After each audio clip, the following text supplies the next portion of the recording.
আমরা নমিনেশন তাকে দিব যার সঙ্গে তৃণমূলের সঙ্গে সম্পর্ক রয়েছে।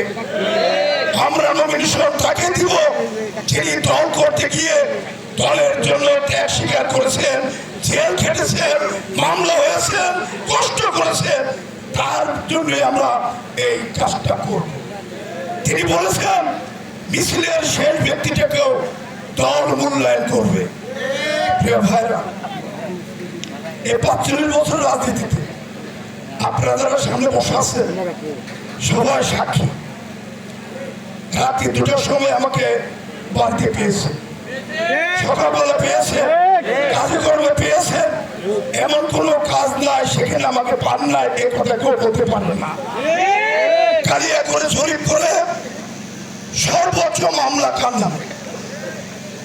একটা মামলার মধ্যে ২ নম্বর আসামি নাই, একটার মধ্যে ছিলাম ২ নম্বর, ১ নম্বরে ছিল আমাদের মেয়র মজিবুর রহমান। এর বাইরে আর কোনো মামলায় কখনো আমি ২ নম্বর হইয়াই সকল ১ নম্বর আসলাম। সর্বোচ্চ জেল আমার কপালে জুড়ছে।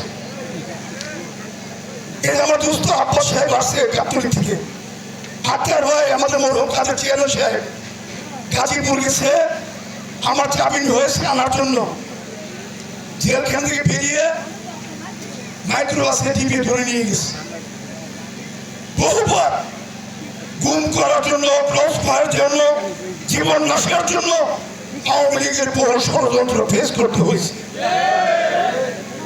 আজকে সকল শরীফ আমাকে প্রশ্ন করেছিল, উত্তর একটা দিয়েছি। বিভিন্ন গোয়েন্দা সংস্থা জরিপে যদি আমার নাম